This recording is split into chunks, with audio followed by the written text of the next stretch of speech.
chapter 5, if you will, please.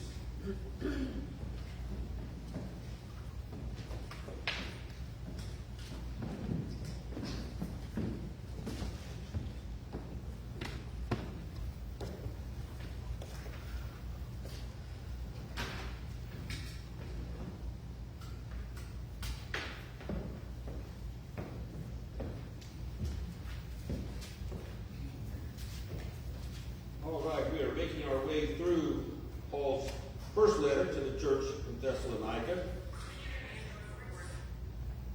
I'm sorry. I, like John the Revelator, heard a voice from heaven. So, last time we talked about Paul addressing the question that the believers there in Thessalonica posed. And that, well, they were concerned about those who passed away, those who died before Jesus Christ returned. And remember, Paul puts them at ease.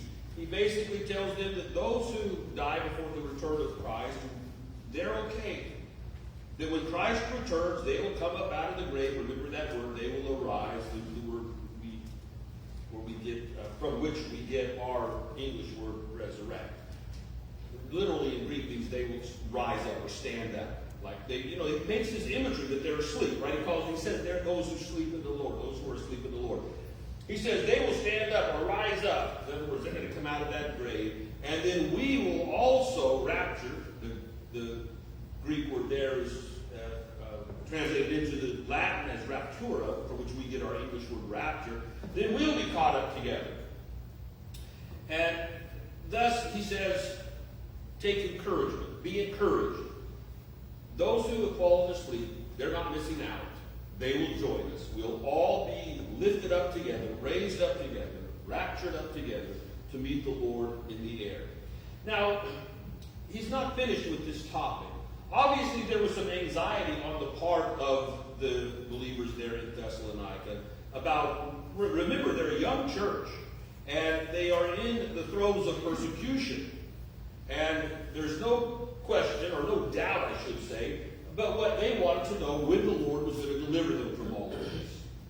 And so I want to read the first 11 verses, and we'll see how far we get. We may not get through all 11 verses today, but we'll see how far we get. But I want to take up this passage, right? This is a unit of thought in which Paul is going to continue this discussion of those believers who were alive and those who have fallen asleep, those who have died, and their relationship to Jesus Christ and his coming again. Let's look at verse 1 and read through verses 11. Now, brothers, about times and dates we do not need to write to you. For you know very well that the day of the Lord will come like a thief in the night. While people are saying peace and safety, destruction will come on them suddenly, as labor pains on a pregnant woman, and they will not escape. But you, brothers, are not in darkness so that this day should surprise you like a thief. You are all sons of the light and sons of the day. We do not belong to the night or to the darkness. So then, let us not be like others who are asleep, but let us be alert and self-controlled. For those who sleep, sleep at night, and those who get drunk at night. But since we belong to the day, let us be self-controlled, putting on faith and love as a breastplate, and the hope of salvation as a helmet. For God did not appoint us to suffer wrath, but to receive salvation through our Lord Jesus Christ. He died for us so that whether we are awake or asleep, we may live together with him. Therefore, encourage one another and build each other up, just as in fact you are doing. Well, so Paul is addressing a question that they had. They were concerned about when this would all happen. Nothing has changed in the world. We as human beings, the great philosopher Aristotle said we were born of wonder, right? In other words, what makes us want to know things is our wonder of the world. And we're no different than the ancients, right? We live in a world obsessed with control and predictions, right? We watch weather forecasts to predict the weather, right, as we plan for activities. We track economic trends to protect our savings. And we check our notifications on social media constantly, worried that we might miss something. The problem is we want to control tomorrow by predicting it today.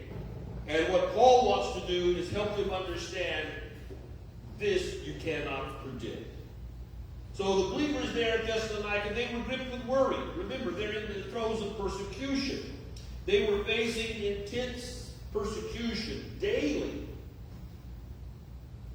And because of that, they became desperate to know a timeline. They wanted to know exactly when Jesus would return and deliver them from this persecution. They wanted to know when they would be rescued.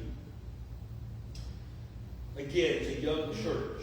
And that young church was asking for a calendar. But instead of giving them a date, instead of telling them the date that the Lord would return, which Paul did not know, even Christ himself in the flesh said he did not know. Remember, Jesus in his humanity said, not even the Son of Man knows the day or the hour, only the Father in heaven. So what does Paul do? Instead of Paul giving them a date, he gives them a character sketch. What does that mean? Well, he wants to do a couple of things here. One, he wants to remind them that prophecy is not meant to satisfy our curiosity. So rather than revel in your curiosity, think about your character. That's what Paul is doing here. So he simply is saying, look, don't worry so much about when, but worry about how you live until then. So he gives them a character sketch. And he reminds them that, well, while we all wonder, I mean, look, the contemporary church is, and it has been for years, full of those who are very interested in prophecy and in the end times, right? There are authors out there who made millions of dollars writing about the end time. We all want to know the timeline. We all want to know when.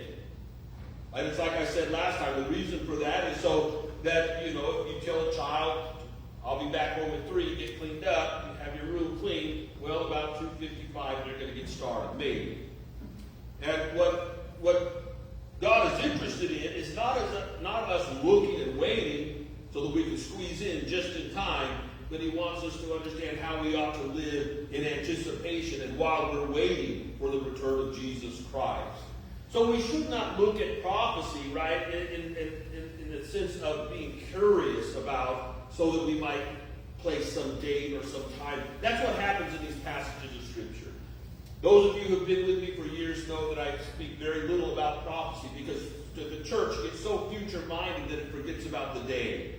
And I remember a seminary professor saying to me, to the class, on several occasions, and I just love this professor for his wisdom. He said, people aren't so concerned really about the end of the world as they are the end of the week, how they're going to pay the bills. That's what really matters to us.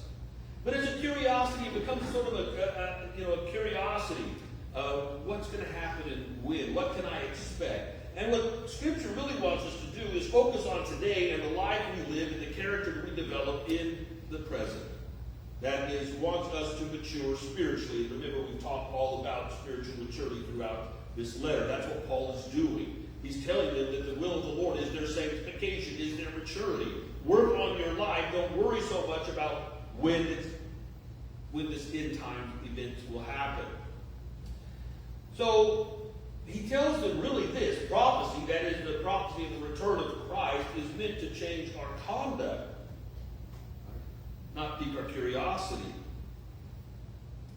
In other words, God doesn't give us a timeline to map it out. He gives us the truth to live it out. And that's what is going on here. Paul wants them to understand that, yes, Christ will return. And we can be encouraged by that. We can take comfort in that. And we can comfort one another in that. But in the meantime, we have lives to live. So let's look at verses 1 through 3. This part of this passage is where Paul tells them that we don't know, but it'll be a shock. Look what he says. Now, brothers, about the times and dates we do not need to write to you, For you know very well that the day of the Lord will come like a thief in the night. While people are saying peace and safety, destruction will come on them suddenly, as labor pains on a pregnant woman, and they will not escape. So what does he do? He talks about a world caught off guard. He begins here by addressing their desire for information. And he confronts that desire to know with this encouragement to be ready, the encouragement to prepare oneself. And he uses two vivid images to describe Christ's return. The first is a thief in the night. He describes it as a thief in the night. Well, we understand this. This isn't difficult to grasp, right? A thief doesn't send you a text or an email or call you to announce they're breaking into your house. Doesn't post his schedule on social media, letting you know where he'll be and where he'll be committing his crimes. He arrives when darkness is deepest, when the neighborhood is quiet, and when people are asleep. The point that Paul is trying to make is that you cannot predict the day Christ will return. It has not been given to us. What has been given us is the need to be ready. For you know very well that the day of the Lord will come as a thief in the night. You won't expect it, right? But you must be prepared. You won't know exactly when, but you must be prepared. It's going to come on suddenly, he's going to go on to say. The second image he uses is labor pains, right? He compares the coming of the Lord Jesus Christ to labor pains of a pregnant woman. Well, how does that fit? Well, think about it. Labor pains are both certain and sudden. A mother-to-be knows the birth of the child is coming, but does not know the exact moment the first contractions will hit. But once they begin, they cannot be stopped or ignored. And Paul says it's like that woman who is pregnant, knows that child is coming, but does not know the exact moment labor pains will strike, contractions will begin. Again, the point here is just the unpredictability of it. And I think Paul is speaking something quite practical to the church, because again, how many books have been sold on the end times? It's in theological terms, it's called eschatology. And the sad thing is that in the church today, and it's been this way for the last several decades, there has been a lot of division over speculation of end-time events. I came from a seminary that had a very specific teaching on the end-time events. And if you didn't hold to that particular doctrinal view, well, it might get you kicked out of seminary. I remember one time in a class, we had some students who were upset because a former student who took his PhD from the seminary I graduated from and was teaching at a Baptist university changed his view of the end times. And these students wanted to know if the seminary could revoke his PhD. That's how silly this can get. I mean, there are different views of the end time. You know what I'm talking about. Will the rapture come before the wrath, before the tribulation, in the mid part of the tribulation, at the end of the tribulation, right? When is Jesus going to come? Well, that's all of interest, right? I mean, Scripture does speak about it, but Scripture is not clear, and Paul here is not trying to give some theology of the end time. Basically, what he's doing is saying, look, your curiosity is fine, but if you're eaten up by curiosity, you miss the point. The point is to ready yourselves, to be ready, to live as though Christ is returning. I remember one time a group of us students were sitting at a table in the lunchroom, and a professor came and sat down and we started talking, and they got into a discussion over the rapture. When is it going to come? Is it going to come before the tribulation or after the tribulation, or there is a view of mid-tribulation rapture? They got into this, and it started getting very heated, and the professor began to get very defensive over his position, and one of the students, it wasn't me, one of the students stopped the conversation and asked the professor, do you believe that Jesus Christ died for our sins and that those who accept him will go to go to heaven and live with him forever? He said, absolutely I do. He looked at the student, do you believe the same thing? Absolutely I do. He said that we have too much in common to divide over something so simple, right? Something that's peripheral to the conversation. Yes, we're going to go to be with Jesus Christ. We know that. Exactly when, we don't know. It's fine to be curious. It's fine to speculate. But to divide over it, Scripture doesn't grant us that. And so this is what Paul is saying. Paul is saying, look, what we do know is it'll be like a thief in the night. What we do know is it will come on suddenly like contractions. We don't know when that will be, but we best be ready for it. Now, he does give a little clue here in in verse 3. So he says, look, there are two types of people. Those who are in darkness and those who are in light. Now, he's going to contrast these two people. And he's going to explain to them why one group will miss it and the other group will ready themselves. Now, to set the stage here, remember he says in verse 3, while people are saying peace and safety, destruction will come on them suddenly as labor pains a pregnant woman, and they will not escape. Okay. To understand that, we need to first know that Paul is talking about two different groups of people, unbelievers and believers. And then he says that there will be those who are ready, believers, those who are not ready, unbelievers. And he gives us a little hint, but it's not the hint that you think. He says, while people are saying peace and safety, destruction will come. Now, there are those who love to take this passage of Scripture and say, well, what we need to do is remember that as soon as they start crying out peace and safety, Jesus is going to come. That's not what Paul is. Paul's not giving us a way to predict. Because people have been crying peace and safety for millennia. Let me give you the background. First, the background is the Old Testament prophets. If you remember from Jeremiah chapter 6, verse 14, and Ezekiel chapter 13, verse 10, there is a condemnation of false prophets. And they are false prophets because they keep saying peace, peace, when there is no peace.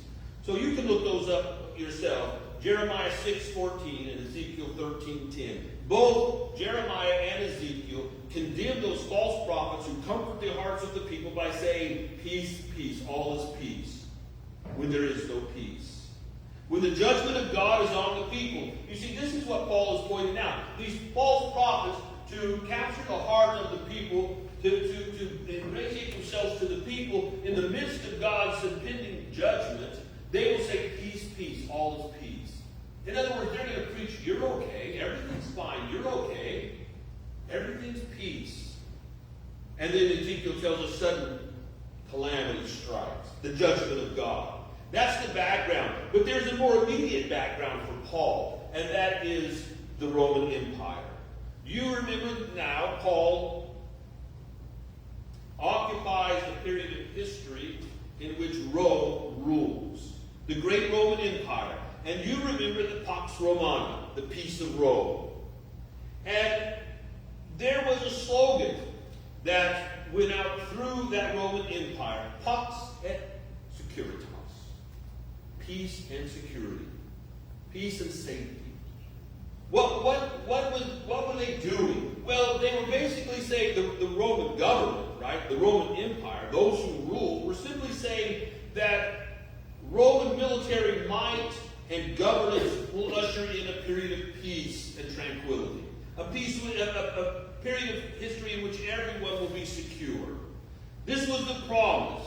To lure the people into obedience, they simply said, now we as Rome have the military might and the governance to usher in a period of peace. This is the immediate background that Paul is referencing here. So, of course, this is nothing new. The false prophets used it to garner the favor of the people. Rome used it to garner the favor of the people and ensure obedience. But Paul warns that while throughout the world is chanting the slogan, peace and safety, destruction will hit suddenly. If you think about this, what the psychology behind this is well known, that we as human beings love this sense of certainty, this sense of security. Right? We lull ourselves into this false sense of security, and that's really what Paul is talking about, a false sense of security. Peace and safety really is a reference to this false sense of security, this spiritual complacency, this reliance on worldly systems. That's what Paul is referencing. And he says when we fall into this, when we buy into this false sense of security, this spiritual complacency, when we rely upon these worldly systems, then destruction comes. But remember the psychology behind this. We as human beings crave this false sense of security. We're actually willing to be deluded by a lie just so long as that lie will make us feel good. You ever notice that? You ever notice how quick people will buy into a lie as long as that lie makes them feel good, gives them some comfort? Well, what we know is that human beings build empires, chase comforts, chase pleasure, live as though this present world will last forever. But what Paul tells us is the return of Christ will break through human history like a sudden thunderstorm on a clear summer afternoon. And those rooted only in this world, those who are immersed in darkness, those who are asleep, to them and for them, that day will be a terrifying shock.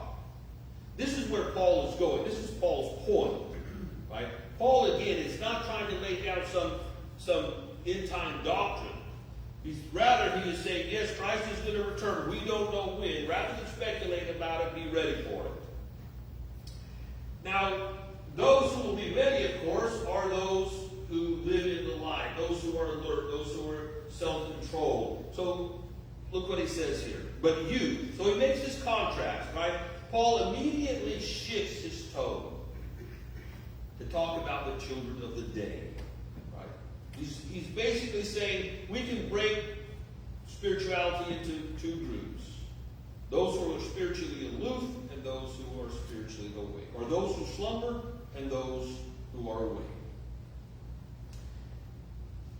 So, against what he just said, that like a thief in the night, like labor pains, the Lord is going to return and it'll be a shock to the world. Those who are constantly calling out for peace and safety will be destroyed. He says they will not escape. He's talking about the coming judgment of God. They will not escape it. When Jesus Christ returns and the judgment of God is poured out upon people, they will not escape. But then he makes this sharp contrast as he writes this letter. He says, but you, brothers, are not in the darkness, so that this day should surprise you like a thief. You are all children of the light and children of the day. We do not belong to the night or to the darkness. So then let us not be like others who are asleep, but let us be alert and self-controlled. For those who sleep, sleep at night, and those who get drunk at night. But since we belong to the day, let us be self-controlled. He brings up this issue of self-control over and over again. Remember, we've already seen it in this letter. And basically what he's telling us is that sanctification is all about self-control. Now that you've been indwelt by the Spirit of God, you have the power to control those sinful appetites. The world can't, right? The world is going to follow its lustful and sinful appetites. They have no control over that. They are too powerful because of sin and our bondage to sin. But when Jesus has set us free and we're dwelt with the Spirit, we now have the ability to overcome those urges, to control ourselves by the power of God's Spirit. Remember, Paul said that is, when he talks about the fruit of the Spirit, that is what? Right? Self-control. The Spirit gives us the strength to control. So he sets up this sharp contrast, and he divides humanity into two distinct groups. And he bases that on their spiritual condition. Those of the night, those who belong to the darkness, who are spiritually asleep, are morally drunk. He's not literally speaking here about drunkenness, although that might be part of it. But what he means here is this lack of self-control. This lack of self-control. When he talks about them being drunk, he means they simply have to be drunk is to have lost control of yourself. To have given up self-control. To have given the control of your very self to the substance. So he says there are those who are in darkness, those who are spiritually asleep, those who have no self-control. They are completely numb to eternal realities. And he contrasts that with the believers there in Thessalonica, those who have been saved by the grace of God, calls those children of the day, children of the light. Those who belong to the light, those who walk in the truth of God's word and live in expectation of his kingdom. These are those who practice self-control. If you're a follower of Jesus Christ, he says you do not belong to the night. Therefore, you shouldn't live in spiritual slumber. If you go back through, say, the Proverbs, you will see all of this talk about how the wise avoid slumber. And this is really a discussion of this sort of spiritual laziness, aloofness, this sense of being unaware of your own spiritual condition. Paul says, given that you are children of the light, he says, let us not be like others who are asleep, but let us be awake and sober. In other words, he's contrasting those who are drunk with those who are sober. Those who have no control have given control over to the substance, and those who remain in control of their own faculties. That's those who are maturing spiritually. That's those who are pursuing sanctification, which he says is the will of God. This is like Jesus talking about the 10 virgins, right? 5 were wise, 5 were foolish. The bridegroom's away, 5 of them fall asleep and let their candles burn out. Right? So this idea of being awake. So it's very interesting, actually. You see throughout Scripture this idea of remaining awake. And I want to suggest something. If you let me go off script here for just a moment, and even if you don't want to let me go off script for just a moment, I'm going to. We've heard a lot in our culture about wokeness, this idea of being woke. It's very interesting. So once this kind of surfaced and became a theme, I thought I should research it. And so I spent a little over a year researching this. And if you research it, historians and sociologists, those who think about these kind of things, will trace it back to early America and slavery. And they will suggest that this was a phrase used by African American slaves to others: be woke, stay woke, meaning be alert. Right? And you can see how this would be an important reminder that in a world in which there is a lot of injustice occurring, be aware that we are often the target of injustice, and they were. There's no question about that. Most of these slaves had in their background some Christian experience, and they had heard the Scripture. There's no question in my mind that what this was something they took from the Scripture when Jesus said, be awake, remain alert. And so the idea is then that you can trace this back to early America, the slaves saying, stay woke, be woke. In other words, be aware, be alert. That's true. But it goes back beyond that, as I said. It goes back to Scripture, which Scripture is constantly telling us to be awake, to be alert.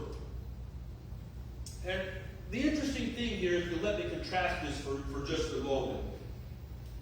In Scripture, and I think even in that early African American culture, when the word woke or be alert was used, it was used in Scripture, it was used in this sense: be aware of the world. Avoid transgressing God. You see, Jesus said stay awake. Paul here is talking about them staying awake. And the idea is that you be alert, that you be aware lest you transgress God. Now follow me here. The African Americans would say, stay woke. In other words, be alert lest you get on the bad side of those who would then harm you. But then look to where it's morphed. Now this idea of being woke really calls you to transgress against God. To be woke is to engage in a purposeful transgression against the truth of Scripture. You see how the Word has been perverted. And think through history, all of the things that meant so much biblically that has been perverted. The rainbow. The rainbow is a sign that God would never destroy the world through a flood again. It has become something quite the opposite. Think of the purposeful way in which the meaningful things of God, the meaningful truths of God, have been transfigured into transgression. Well, that was all free. But it's true. And, I've not seen anybody write on this yet. Like I said, I researched it, and it takes you right back to the early African Americans, and they say, well, this comes up again after George Floyd, and it becomes a Black Lives Movement slogan, right? And then it's morphed from there into this new idea of being awake, or somehow being wise to. The fundamental fact of the matter is that it was biblical, and it meant to be aware lest you transgress. Now it means be aware so that you can transgress. It's a very interesting thing. Well, for me anyway. Where were we? Those of the night and those of the day. So Paul simply argues this: to be spiritually asleep is a very dangerous thing. It means going through the motions of life while completely indifferent to the truth of God and God's Word. It means being alert to things like our work, our hobbies, our social status, our bank account. All of those things that, while important, aren't the most important. So while we're alert, awake to certain things, we are asleep to the very state of our souls. This is what Paul is saying. Now, how do we avoid this sleep and this slumber? The writer of the Proverbs really sums this up when he says, a little sleep, a little slumber, and then calamity. Right? And I often talk about how we live in an environment that shapes us in ways that we're not even aware. And unfortunately, we have young people growing up in this environment in which the very things of God are turned on their heads. Again, a perfect example are those. Think of the way in which Scripture has told us to be fruitful and multiply, and the movement against having children. Those who are in opposition. The way that Scripture paints the rainbow in a positive light and it's perverted. The way in which Scripture tells us to be awake, to avoid transgressing, and the way the world now uses that slogan to transgress. And if you don't think these things are true, you're like the ostrich with your head in the sand. I know I get it. Look, I get it's not politically correct. I get it. It's not. You don't do this anymore. It's not politically correct. I just want to tell you, I don't care. I have no concern whatsoever about what is politically correct. I have every concern about what is biblically true. And so we need to be awake. Now I'm going to tell you next time. We're out of time for today. But I'm going to tell you next time how Paul says here we are to remain awake. What can we do to ensure that we remain awake? So we'll take up that next time. So next time we'll come back to this passage again as a reminder, and then we'll really pick up next time with verse 8. Okay, so for next week, look at verses 8 through 11, and we'll have a short quiz. No, of course not. You would pass it if we would. Would you stand with me this morning?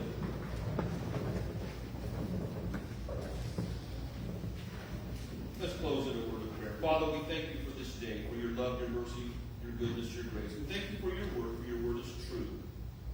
We thank you that you have, through the pen of Paul, told us that we are to live in expectation of the return of your Son. We thank you that you have assured us that we are not those who stumble in darkness, but those who love the light of truth, those who walk in light, those who see the way clearly, those who live in such a way as to prepare themselves for the return. Thank you. Thank you for the encouragement. Those believers there in Thessalonica sought to know that they would be okay. Father, we thank you that we too know that we can trust in your word, that your Son will return, that we will be those who escape the wrath that will befall those in darkness. Father, we thank you. Now we ask, Father, that you would go with us as we leave this place. Watch over, protect us, keep us in your love and care. In Jesus' name, amen.